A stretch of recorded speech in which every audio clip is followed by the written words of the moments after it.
क्या है ये स्पिरिचुअल अवेकनिंग? ईश्वर आपके प्रति मेहरबान हो रहा है। ये दौर फिर नहीं आएगा, जल्दी नहीं आएगा।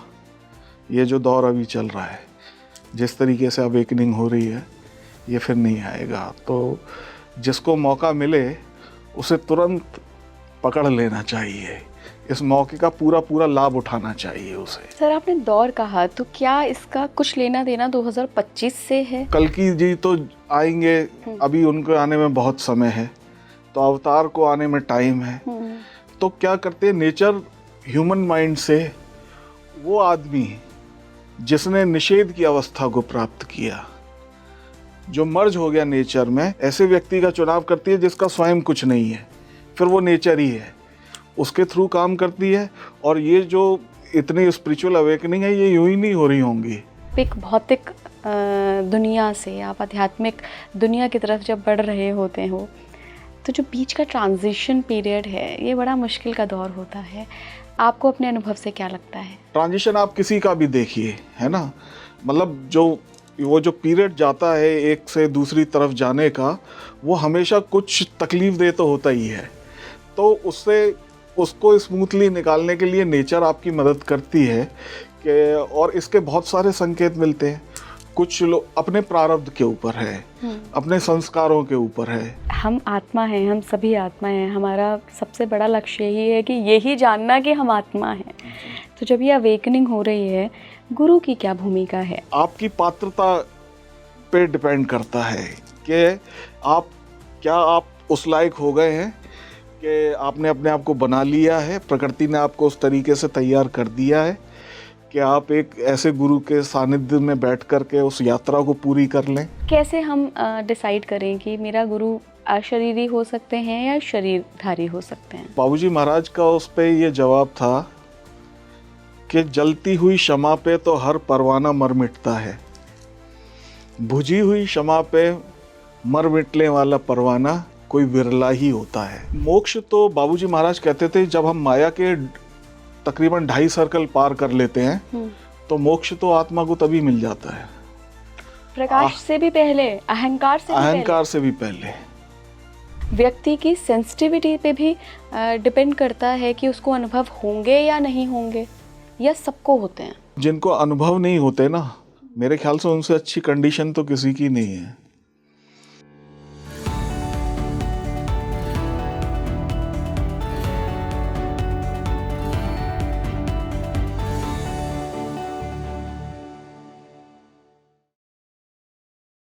नमस्कार भारत, आप देख रहे हैं स्पीकिंग श्री। मैं हूं आपके साथ इला गोस्वामी। हम सभी जब भी अपनी अध्यात्म की यात्रा शुरू करते हैं, तो एक दौर ऐसा आता है जहाँ पे वो अवेकनिंग का टाइम होता है, जिसको जनरली बहुत आम भाषा में स्पिरिचुअल अवेकनिंग कहा जाता है।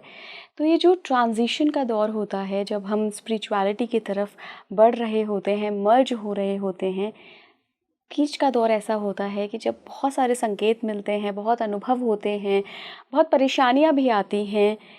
तो अगर आपके जीवन में भी ये दौर आ गया है और आप उलझन में हैं कि मेरे साथ क्या हो रहा है, तो हो सकता है कि आपकी भी स्पिरिचुअल अवेकनिंग हो रही हो। अब ये स्पिरिचुअल अवेकनिंग हो रही है, नहीं हो रही है, ये पहचानें कैसे? तो पहचानने के लिए ही हमने आज का ये पॉडकास्ट रखा है।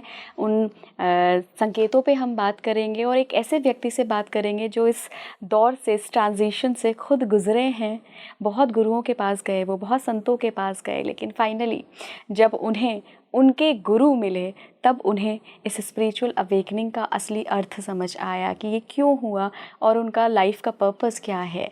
ऐसे कई अनुभव आपको भी होते होंगे। हो सकता है कई प्रारब्ध में आप कोई साधना छोड़कर आए हों और इस जन्म में उस साधना को आपको पूरा करना है, और प्रकृति आपको वो संकेत दे रही है कि जी अब छोड़ दो ये बाहर की सारी बातें, अब अंदर आओ थोड़ा और देखो अंदर की क्या साधना छोड़कर आए हो।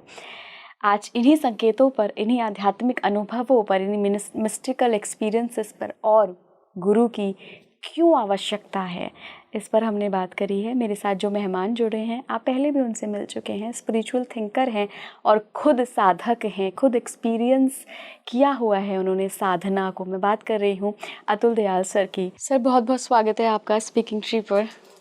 जी नमस्कार। नमस्कार सर।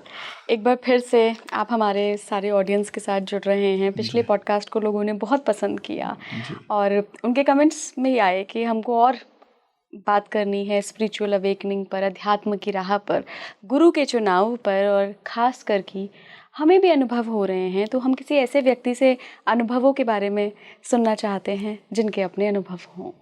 क्योंकि मुझे लगता है ना अतुल जी कि अगर आपके पास अनुभवों की पात्रता नहीं है, अपने एक्सपीरियंसेस नहीं हैं, तो बात नहीं करनी चाहिए।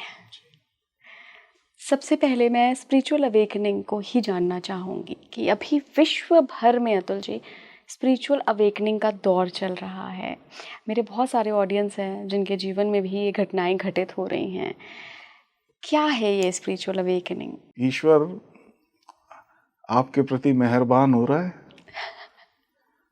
वो चाह रहा है कि आप उसके रास्ते पे आए। और जब भौतिकता इतनी बढ़ जाती है तो नेचर भी अपना बैलेंस बनाती है। नेचर बैलेंस बनाती है और वो भी किसी ह्यूमन माइंड की उससे ही काम करती है। नेचर भी आपको संदेश देने का। तो ये जो दौर है इसमें आप देखिए कितना डिस्ट्रक्शन भी कितना चल रहा है। नेचर अपने आप को बैलेंस करने में लगी हुई है और तमाम स्पिरिचुअल अवेकनिंग भी हो रही है। बहुत से साधक आ रहे हैं, बहुत जिज्ञासु लोग हैं जो स्पिरिचुअलिटी के बारे में जानना चाहते हैं, सही रास्ते का चुनाव कैसे करें उसके बारे में जानना चाहते हैं। तो ये तो बहुत अच्छी बात है कि ये दौर फिर नहीं आएगा, जल्दी नहीं आएगा। ये जो दौर अभी चल रहा है, जिस तरीके से अवेकनिंग हो रही है, ये फिर नहीं आएगा। तो जिसको मौका मिले उसे तुरंत पकड़ लेना चाहिए, इस मौके का पूरा पूरा लाभ उठाना चाहिए उसे। सर आपने दौर कहा, तो क्या इसका कुछ लेना देना 2025 से है या ये एक दौर कोविड के बाद से ही शुरू हो गया है? नहीं, देखिए ना कि अगर हम अपने इतिहास को खंगालें, है ना, 4 युग रहे हमारे, और उसके बाद अगर हम प्रैक्टिकली भी चले तो वैदिक काल था, इतना ऋषि मुनियों ने इतने सारी साधनाएं की, उन्होंने तौर तरीके बताए। तो ये दौर क्या होता है कि जब स्पिरिचुअल व्यक्ति, कोई स्पेशल पर्सनैलिटी या कुछ जब आता है तो वो उसका एक कालखंड हो जाता है जी। अब जैसे अब कल्कि जी तो आएंगे, अभी उनके आने में बहुत समय है, तो अवतार को आने में टाइम है। तो क्या करते हैं, नेचर ह्यूमन माइंड से वो आदमी जिसने निषेध की अवस्था को प्राप्त किया, जो मर्ज हो गया नेचर में, ऐसे व्यक्ति का चुनाव करती है जिसका स्वयं कुछ नहीं है, फिर वो नेचर ही है, उसके थ्रू काम करती है।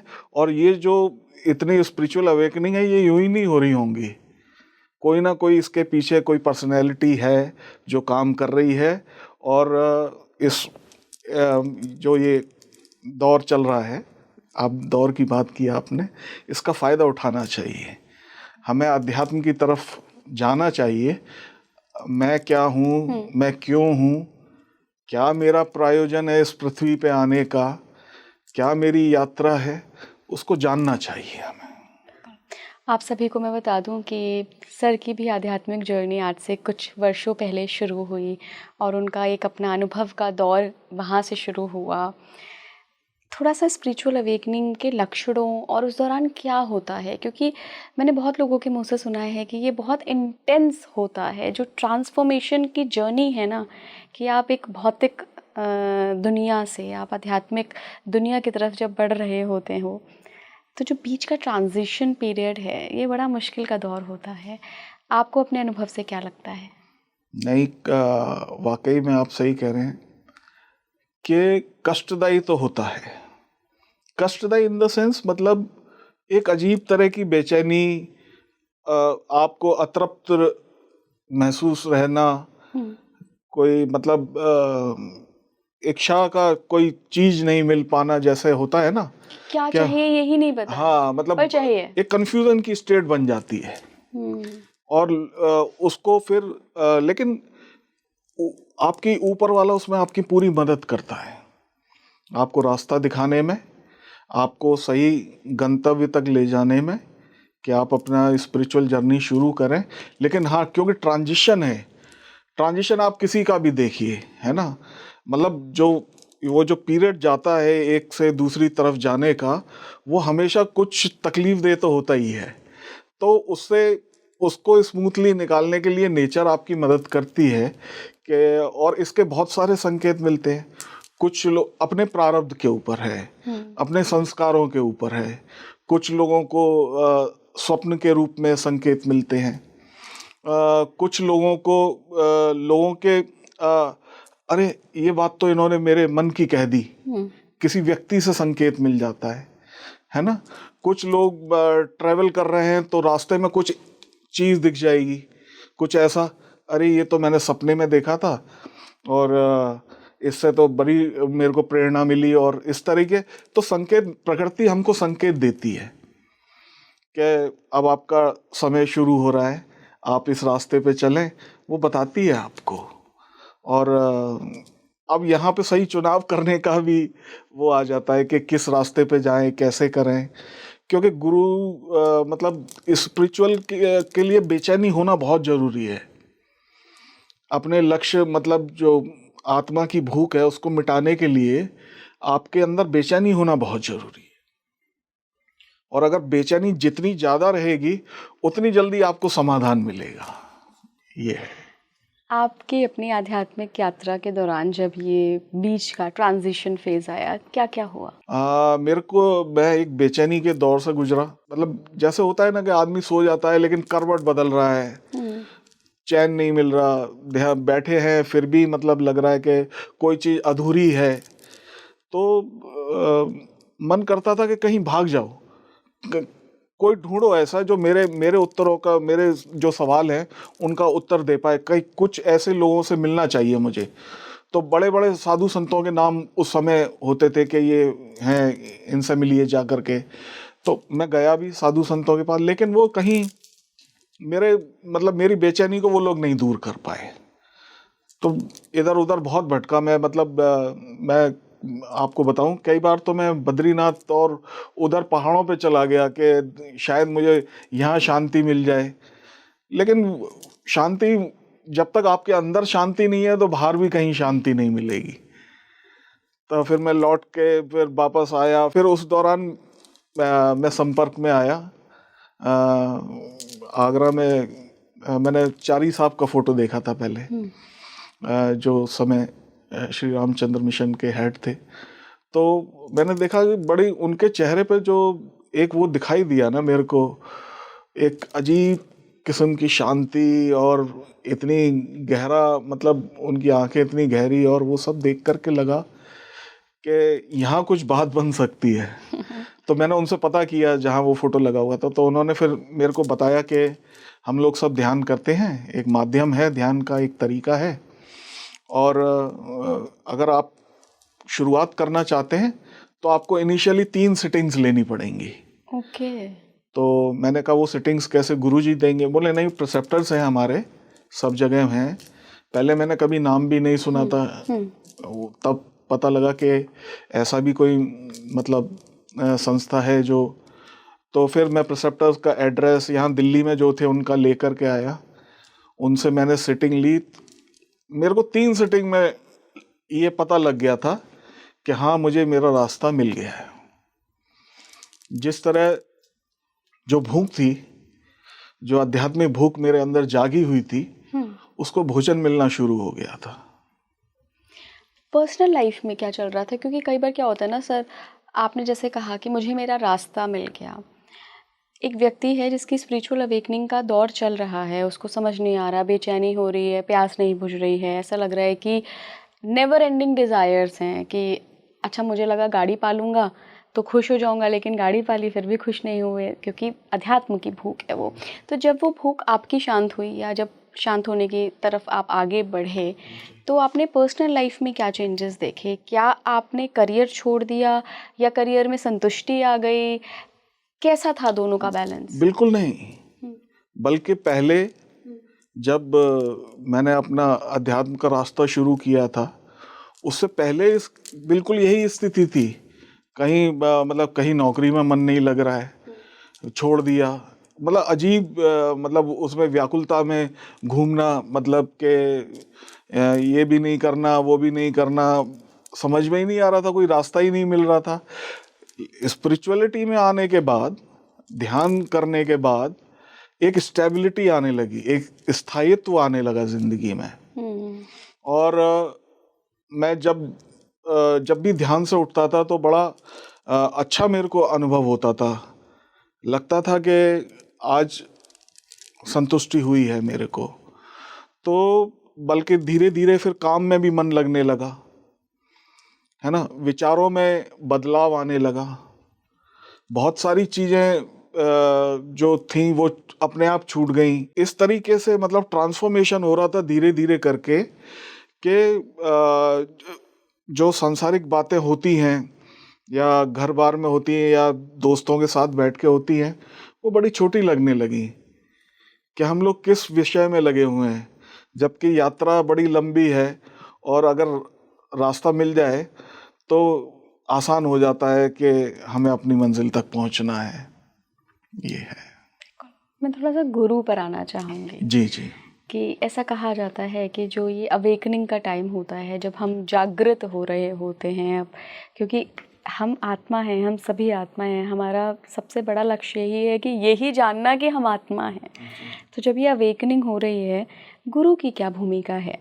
गुरु कब आते हैं इस अवेकनिंग के दौर में जीवन में? हम खुद धक्के से उनको लेकर आते हैं या वो खुद ही आ जाते हैं? ईश्वर का क्या प्लान होता है गुरु और अवेकनिंग जिसकी हो रही है उन दोनों के बीच? मुझे ये लगता है कि अध्यात्म का जो रास्ता है इसमें गुरु का होना बड़ा आवश्यक है, क्योंकि आपको एक वो रास्ता, हालांकि बहुत से लोग इस तरह के उदाहरण हमारे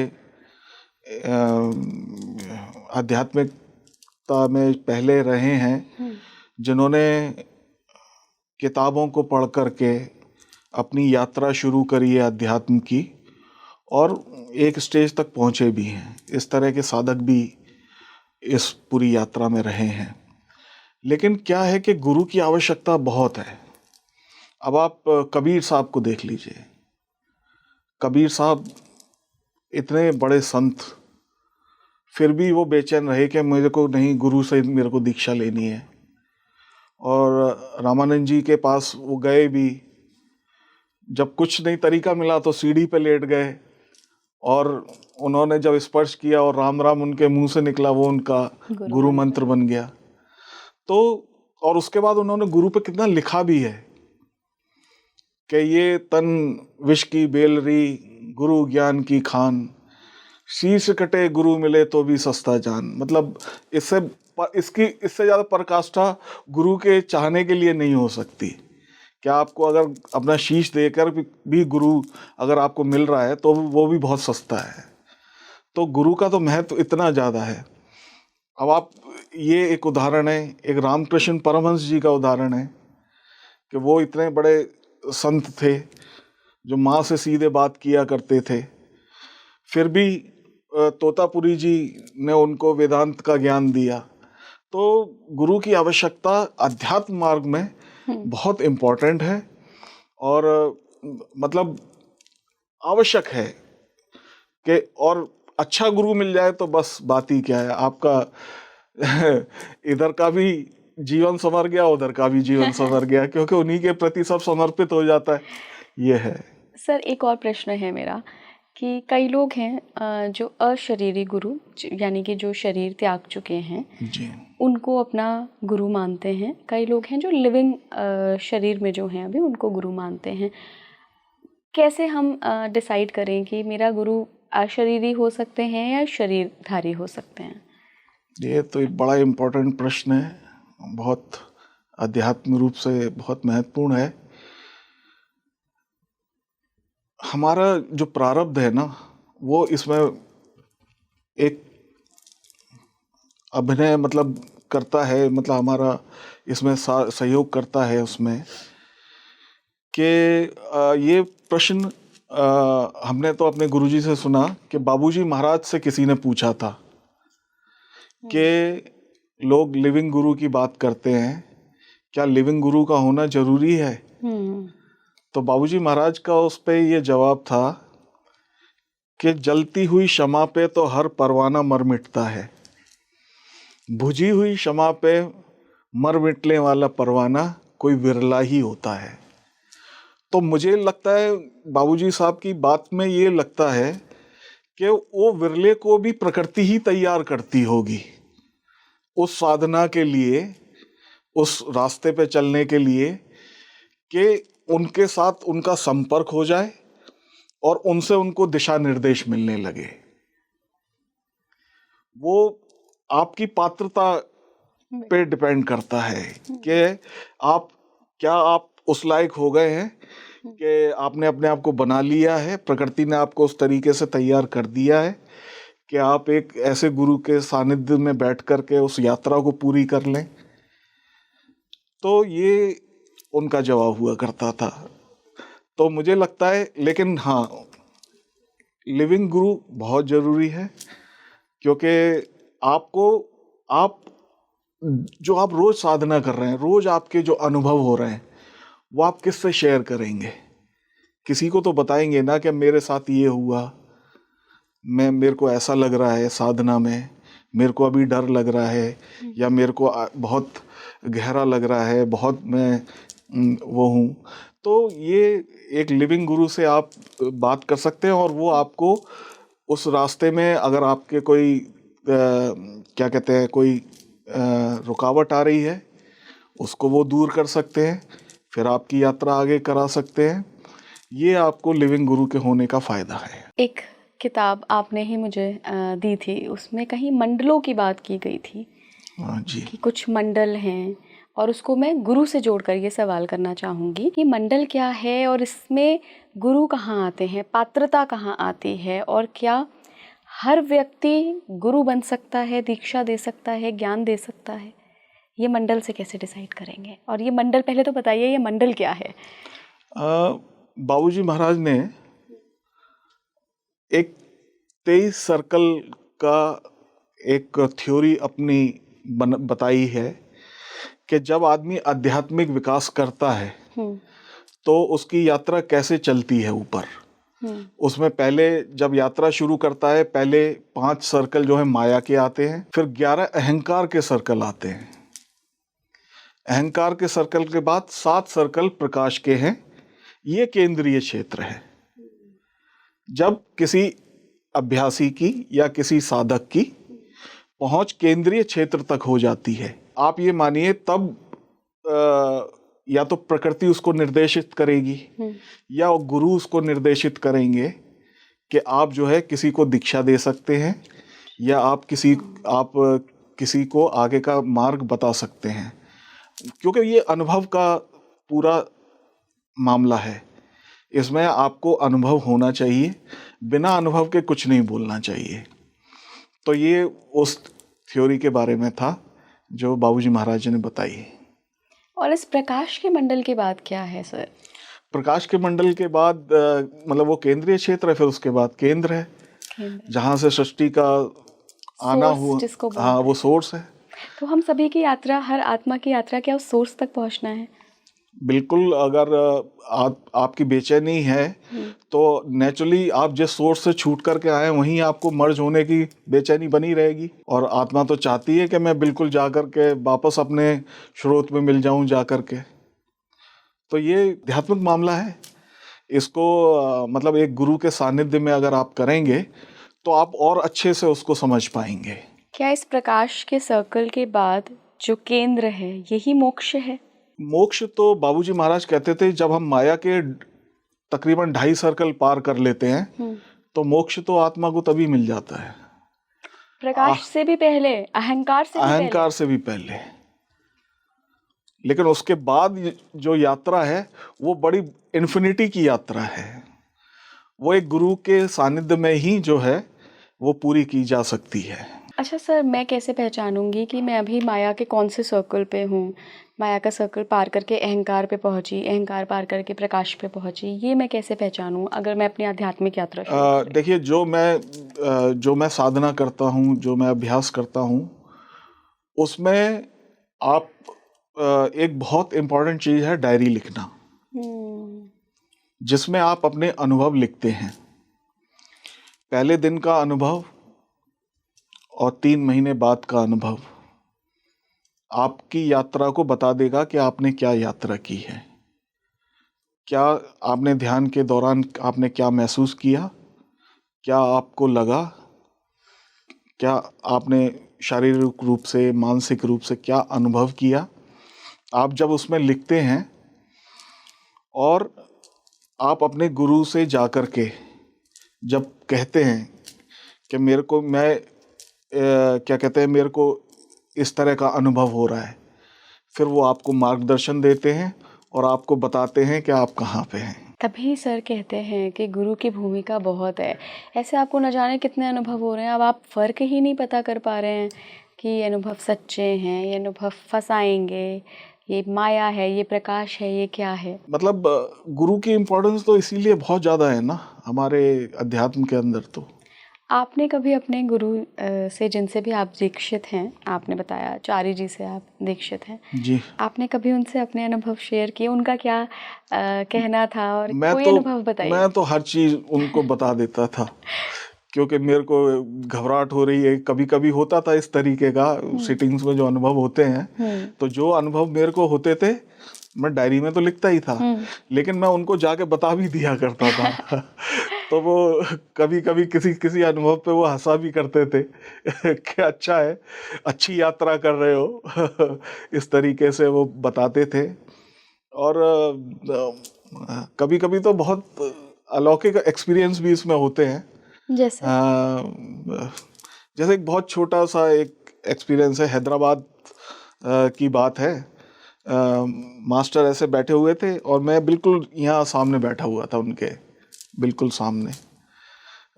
ध्यान शुरू किया गया, मास्टर ने ध्यान शुरू करने को बोला। उसके बाद मेरे को ऐसा अनुभव हुआ कि जैसे मैं मतलब चंद्रमा को अपनी दृष्टि, मैं फ्लोट कर रहा हूँ और चंद्रमा को देख रहा हूँ। और बाबूजी महाराज भी मेरे को वहाँ पे दिखाई दिए। इस तरह का एक्सपीरियंस बाकायदा हुआ मेरे को।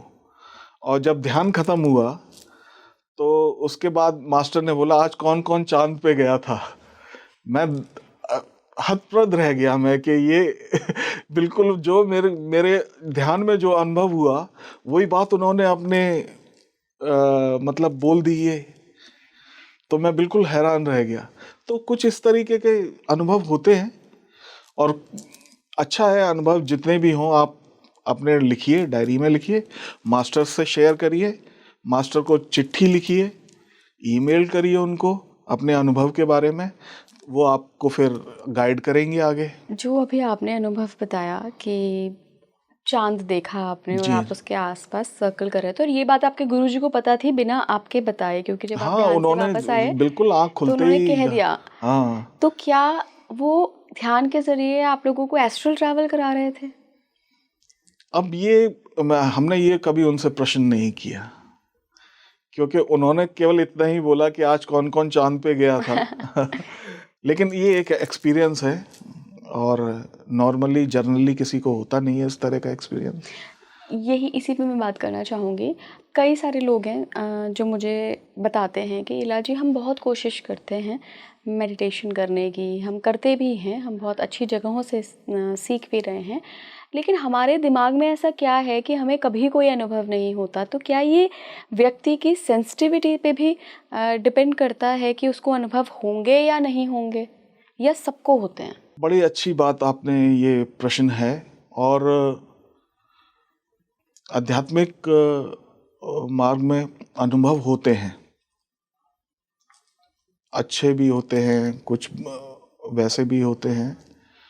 और जिनको अनुभव नहीं होते ना, मेरे ख्याल से उनसे अच्छी कंडीशन तो किसी की नहीं है, क्योंकि अनुभव आपके संस्कारों के हिसाब से होते हैं।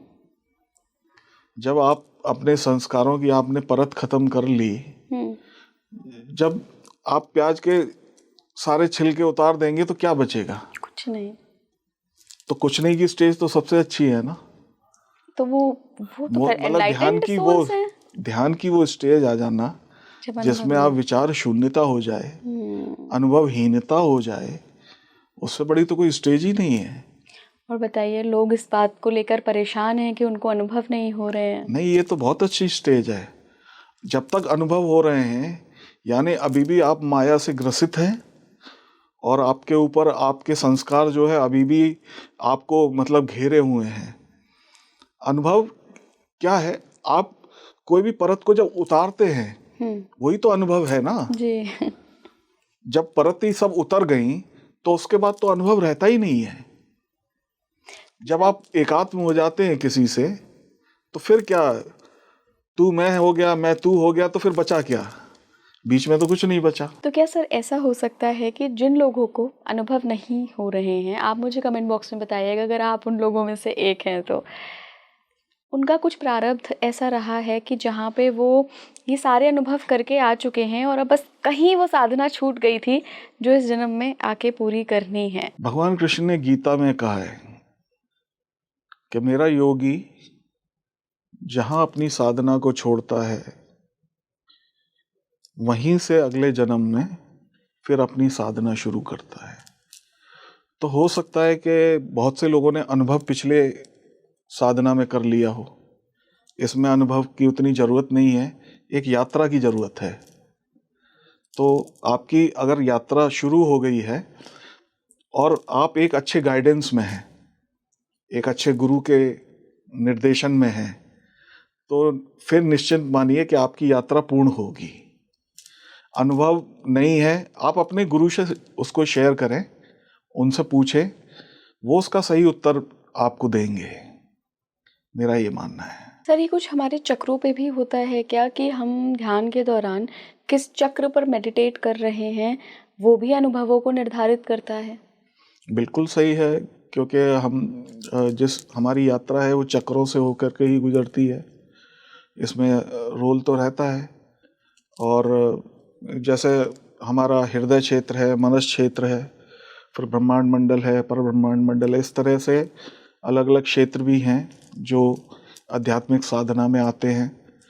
तो क्या होता है कि हमने जो पढ़ा है, अपने जो गुरुजी से सीखा है, जो गुरुजी बताते थे कि जब एक पॉइंट से दूसरी पॉइंट पे आपकी यात्रा चल रही है तो दूसरे पॉइंट पे जब आप शुरू कहीं भी आप जाएंगे ना, कुछ हलचल होती है दूसरे पॉइंट में जाने के लिए, तो वो एक अनुभव देता है आपको। अच्छा। और दोनों पॉइंट के बीच में बड़ा एक जाल होता है तंतुओं का, जिसको गुरु की सहायता से, गुरु की शक्ति से आप, गुरु ही उसको काट सकता है ताकि आपकी यात्रा को वो सुगम बना सके। वरना बहुत से क्या लोग हैं कि किसी पॉइंट पे जाके उनको अच्छा लगा, उनको लगा यही आध्यात्मिकता का सबसे बड़ा चरम आ गया, तो उसी पे मर्ज होकर के रह गए और अधूरी छोड़ दी यात्रा। जैसे आपकी जब आध्यात्मिक यात्रा होती है तो एक अवधूत की स्थिति भी आती है। अवधूत की स्थिति ये होती है कि आपको हर चीज ईश्वरीय नजर आने लगती है ना। आप अजीब अजीब से तरीके से आप इस प्रकृति को देखने लगते हो, सब अपना लगने लगता है। तो वो जो अवधूत की स्थिति है, कई लोग उसी पे मर्ज हो जाते हैं और बहुत लोगों की ये स्थिति होती है सर जी, और वो यात्रा वहीं समाप्त कर देते हैं। इसीलिए कहते हैं कि गुरु की आवश्यकता क्यों है, ताकि आपकी वो यात्रा पूरी कराएं और आपको उस रास्ते से, मतलब अगर कोई रुकावट उसमें आ रही है तो उससे आगे ले जाएं आपको। कई लोग ऐसे हैं सर जिनको सपने आने लगते हैं और सपनों के माध्यम से अनुभव होने लगते हैं। जो आपने अवधूत की स्थिति बोली, मुझे लगता है कि हम में से 95% लोग हैं जो वहीं तक रुक जाते हैं, क्योंकि उनको लगता है कि यही अनुभवों की दुनिया आध्यात्मिकता का चरम स्तर है। नहीं, अध्यात्म की यात्रा इन्फिनिटी की यात्रा है ये। अब आप देखिए ना, इतने सारे दर्शन हैं, इतने सारे रास्ते हैं, तो वो लोग उनका अपना तरीका है उस यात्रा करने का। षट दर्शन है, वो भी वेदांत है, योग है, मीमांसा है, ये सब ने आपके अंतिम लक्ष्य तक पहुंचने का तरीका बताया है।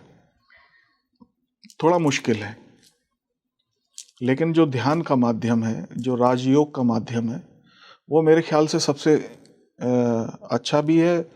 मैं ये नहीं कहूँगा कि मतलब और कुछ है, मतलब आपके ऊपर डिपेंड करता है कि आपको कौन सा तरीका जो है वो सूट करता है आपकी यात्रा के लिए, है ना।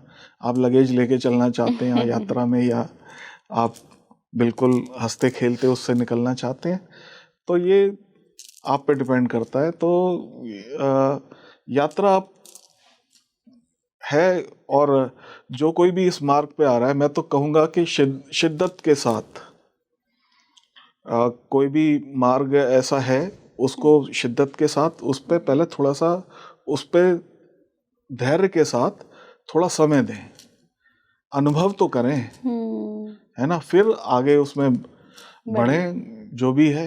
और गुरु चुनने में भी जो है मतलब थोड़ा सा मतलब वो रखें कि भाई गुरु आपको मतलब ऐसा चुने कि जो आपको अंतिम लक्ष्य तक ले जा सके, आपकी यात्रा को पूरी करा सके। तो ऐसा ही गुरु चुने आप।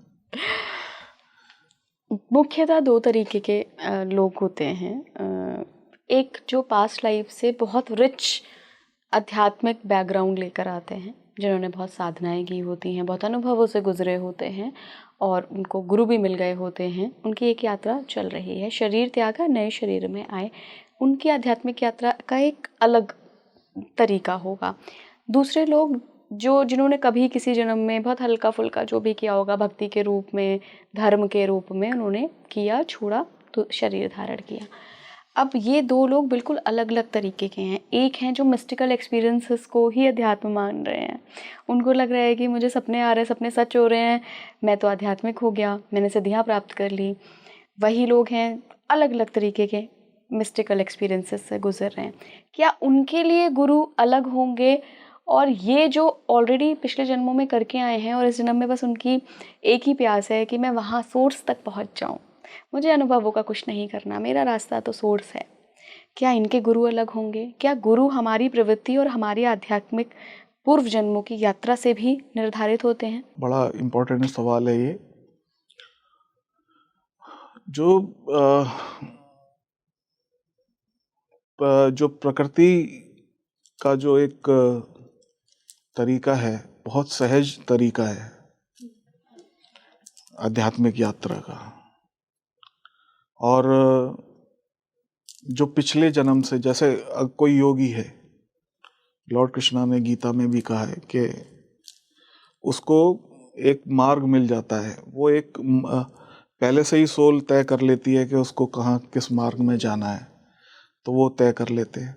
अब जो लोग शुरू कर रहे हैं अपनी यात्रा, जो मिस्टिकल में ज़्यादा बिलीव करते हैं, आप देखिए, आपको जिस चीज़ का अनुभव अभी तक नहीं हुआ है, वो अचानक से कोई चीज़ हो जाए तो आपको मिस्टिकल लगता है, लेकिन प्रकृति में तो घटित हो ही रहा है ना। कोई तो उसको देख रहा है ना कहीं तो हमेशा ही हो रहा है। तो मिस्टिक ऐसा कोई चमत्कार नहीं है। जो प्रकृति में जो घट रहा है वो कुछ चमत्कार नहीं है भाई। आप इससे बड़ा क्या चमत्कार होगा कि जो प्रकृति आप देखिए, ईश्वर ने जो सृष्टि की है, उससे बड़ा कोई चमत्कार हो सकता है क्या? सूरज से बड़ा कोई चमत्कार हो सकता है क्या? जो हमारे जीवन का मतलब करता धरता सब कुछ है, उससे बड़ा चमत्कार तो कोई नहीं है ना। तो हम फिर छोटे मोटे चमत्कारों में अपनी यात्रा को क्यों बाधित कर लेते हैं? बिल्कुल, चमत्कारों के चक्कर में नहीं पड़ना चाहिए। चमत्कार हमारा आत्मिक विकास नहीं कर सकते।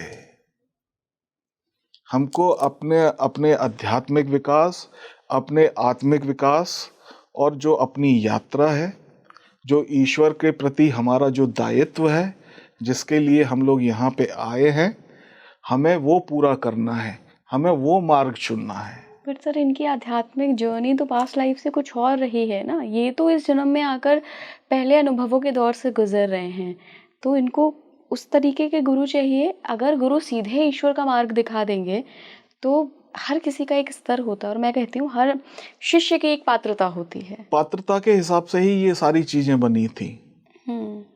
ये हम लोग मंदिर में जाकर के और सब जगह जाकर के जो पूजा करते हैं, तो ये उन लोगों के लिए था जो अध्यात्म शुरू कर रहे थे कि आप ईश्वर को जानना तो शुरू करिए, है ना। जब आप उससे आगे बढ़ेंगे तब एक स्थिति बदलेगी। जब आप ध्यान शुरू करेंगे तब स्थिति बदलेगी। क्योंकि कबीर साहब ने कितनी बड़ी बात बोली है, मोकू तू का ढूंढ रे बंदे मैं तो तेरे पास रे, ना मंदिर ना मस्जिद ना काबा कैलाश में, मैं तो तेरे पास रे। तो वो स्थिति भी आ जाती है। किसी ने तो ये वाक्य लिखा होगा, अहम ब्रह्मास्मि शिवोहम शिवोहम। तो उसने क्या महसूस किया होगा जो ये लिख रहा है अहम ब्रह्मास्मि? उसका तो मर्जेंस है ना ब्रह्म में। उसने कहा कि मैं ब्रह्म हो गया, ब्रह्म मैं हो गया, तो मर्जेंस हो गया उसका। तो तभी वो लिख पाया वो शब्द। हर कोई नहीं लिख सकता। अगर लिखेगा तो उसमें अहम का पुट होगा, अहम होगा उसके अंदर। बिल्कुल। तो या आप एक सही रास्ते पे चलने के लिए, ठीक, ये आप बिल्कुल सही कह रहे हैं।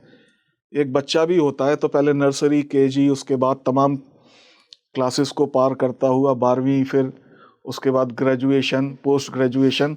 ठीक है, एक यात्रा वो भी है। इसी तरह से आध्यात्मिक यात्रा भी है। आप महसूस करिए, आपको लगता है कि उससे आगे की यात्रा अब और आगे से शुरू करनी है, तो फिर वहाँ से उसका मार्ग चुनिए। और ऐसा कोई बाध्यता नहीं है कि आप किसी एक गुरु के चंगुल में ही फंस के रहें। अगर आपकी आत्मा नहीं मान रही है कि नहीं, मेरी यात्रा मुझे लग रहा है रुकी हुई है, तो आपको पूरा हक है कि आप दूसरी यात्रा पे जा सकते हैं। कहीं किसी शास्त्र में नहीं लिखा हुआ ये। बिल्कुल बिल्कुल सर। कुछ संकेतों पे मैं बात करना चाहती हूँ। यही मेरे गुरु हैं, इनसे मेरा पास्ट लाइफ से भी कनेक्शन है। इन्होंने ही मुझे उस जन्म में भी राह दिखाई थी। अब मैं इनके लीनियज से जुड़ना चाहता हूँ। इसके कुछ क्या संकेत होते हैं? देखिए सर, मैं संकेतों के बारे में इसलिए पूछ रही हूँ क्योंकि हर व्यक्ति अपनी बुद्धि के स्तर और अपने आध्यात्मिक स्तर के ज़रिए ही सोचता है। तो अगर संकेत मिल जाते हैं ना, तो कई बार हमें डिकोड करने में आसानी होती है कि क्या ये मेरे गुरु हैं। बहुत अच्छा प्रश्न है। बहुत से लोग जो गुरु को शरीर मान के बैठ जाते हैं ना, वो अटक जाते हैं। गुरु बहुत एटर्नल चीज है। गुरु शरीर नहीं है, शरीर से परे है। मैं आपको एक छोटी सी सच्ची घटना बता रहा हूं। तिब्बत में लहासा करके एक जगह है, लहासा। वहाँ एक डेलीगेशन गया था। बड़ी आध्यात्मिक जगह है, वहाँ बड़े मॉन्क्स रहे हैं वहाँ पे लहासा में, जिन्होंने कई सालों तपस्या की है और वो की, मतलब अध्यात्म के उच्चतम श्रेणी पे भी पहुँचे हैं। तो एक डेलीगेशन गया था वहाँ, उसमें गुरु जी लेकर के शिष्यों को लेके वहाँ उनको ले गए थे दिखाने के लिए। तो जब वो वहाँ उनका जो म्यूज़ियम था, उसमें जब वो लोग उसको देख रहे थे, तो वहाँ कुछ ममीज़ रखी हुई हैं मॉन्क्स की, मेडिटेशन में, और इस तरीके से उनको उन्होंने सुरक्षित रखा हुआ है। तो एक शिष्य को लगा कि एक ममी से उसको कुछ वाइब्रेशंस मिल रही हैं। तो उन्होंने गुरुजी से पूछा, गुरुजी इसके पास आकर के मुझे कुछ थोड़ा अलग लग रहा है और एक कुछ वाइब्रेशंस मिल रही हैं मेरे को। तो गुरुजी बोलते ये आप ही तो हैं पिछले जन्म के। तो गुरुजी थोड़ा फिर आगे ले गए और देखो वो मैं रहा पिछले जन्म का। यानी वो पिछले जन्म में भी गुरु शिष्य थे और इस जन्म में भी गुरु शिष्य हैं। प्रकृति देखिए कि कितना मतलब, और ये बिल्कुल सच्ची घटना है, इसमें जरा भी कोई वो नहीं है, बिल्कुल सच्ची घटना है ये। तो गुरु एटर्नल चीज है, वो केवल शरीर तक सीमित नहीं है। आपकी दृष्टि, आपकी बुद्धि, आपका अहंकार उसे सीमित मानता है, लेकिन वो असीमित है। वो मतलब गुरु ब्रह्मा गुरु विष्णु गुरु देवो महेश्वरा गुरु साक्षात परम ब्रह्मा तस्मै श्री गुरुवे नमः। पर ब्रह्मा है वो एटर्नल है, वो सब जगह व्याप्त है। अगर आप उसके सच्चे शिष्य हैं तो वो आपकी निश्चित रूप से मदद करेगा, आपको रास्ता दिखाएगा और आपको रास्ते पे चलाएगा। जो आप कह रहे थे ना कि कुछ संकेत प्रकृति देती है, तो निश्चित रूप से है कि जब आप एक अच्छे संत के पास जाते हैं, एक अच्छे गुरु के पास जाते हैं, एक जिसने उस अवस्था को प्राप्त कर लिया है, तो आप जब जाएंगे ना, तो आप दुनियादारी से बिल्कुल ऐसा लगेगा कि आप दुनियादारी सब भूल गए। आपके कोई विचार नहीं आएंगे बाहर के, कोई आपको विचार परेशान नहीं करेंगे। एक असीम शांति का आपको अनुभव होगा उनके सानिध्य में बैठ करके। जब आपकी आत्मा को ये लगने लगे कि हाँ, कि वाकई में इनके पास बैठ करके जब इतना मेरे को सुकून मिल रहा है, इतना वो मतलब प्यार मिल रहा है, मतलब वो ऊर्जा निकलती है ना उनसे, जो उनका ऊर्जा क्षेत्र है वो आपको बिल्कुल मतलब अपने उसमें ले लेता है। तब आपको लगने लगता है कि हाँ, ये मेरे आध्यात्मिक मार्गदर्शक हो सकते हैं और इनके साथ हमको आगे बढ़ना चाहिए। बिल्कुल बिल्कुल। पता है तुलसी, मैंने कई ऐसे गुरु भी देखे हैं जिनका आभा मंडल इतना एनर्जी से भरा होता है, वो वाइट लाइट से भरा होता है कि आप बहुत दूर भी खड़े होंगे ना तो आपको लगेगा मैं कहीं तो कुछ तो बदला मेरे अंदर, कुछ शिफ्ट आई है मेरे अंदर। आप मिले हैं कभी ऐसे किसी गुरु से? हाँ, मैं एक क्रिया योगी हैं, स्वामी निर्वेदानंद गिरी जी। जब मैं अपनी यात्रा के दौरान तलाश में था ना, तब ऋषिकेश में उनसे मिला था। बहुत मतलब गहन व्यक्तित्व उनका, बहुत शांत व्यक्तित्व उनका, और बहुत ही हम्बल किस्म के क्या कहते हैं संत। उनके पास बैठ कर के मेरे को लगा था कि हाँ, ये मतलब इनका आभा मंडल ऐसा है, इनकी एनर्जी का जो क्षेत्र है, ऊर्जा का जो क्षेत्र है, वो इतना पॉजिटिव है कि मतलब आप नेगेटिव भी नहीं सोच पा रहे, अब विचार ही नहीं आ रहे। मतलब तो ऐसा, इस तरह के संत हैं जो जिनके सानिध्य में बैठ कर के आपको बहुत मतलब हाँ, अच्छा लगता है। बहुत बहुत धन्यवाद सर। मन तो नहीं कर रहा है कि मैं इस चर्चा को अंत करूं, लेकिन फिर से एक नए विषय के साथ जुड़ेंगे आपसे। आज के लिए इतना ही। बहुत बहुत धन्यवाद सर। नमस्कार। आपसे आखिर में एक ही बात कहूँगी कि मुझे ऐसा लगता है कि अगर आप अध्यात्म के रास्ते पर जाना चाहते हैं बाय चॉइस, नॉट फोमो की वजह से कि सब जा रहे हैं तो मैं भी जाऊं, अगर आपके अंतर आत्मा की आवाज़ आ रही है कि मुझे अध्यात्म के रास्ते पे बढ़ना है, तो गुरु का चुनाव ज़रूर करिए। गुरु का होना बहुत ज़रूरी है, क्योंकि कहते हैं ना कि ये अध्यात्म की रास्ता एक ब्रह्म विद्या है, और ब्रह्म विद्या बिना गुरु के आप कैसे डिकोड कर पाएंगे। तो उम्मीद करती हूँ कि आपको आपके गुरु मिल जाएं, जिनसे आपका पिछले जन्म से संबंध हो या नहीं भी है, तो इस जन्म में जो आपकी आध्यात्मिक यात्रा को उस स्तर पर ले जाएं जहाँ पर आपको वाकई उस सोर्स से मिलने का अनुभव हो। जुड़े रहिए स्पीकिंग ट्री के साथ। नमस्कार।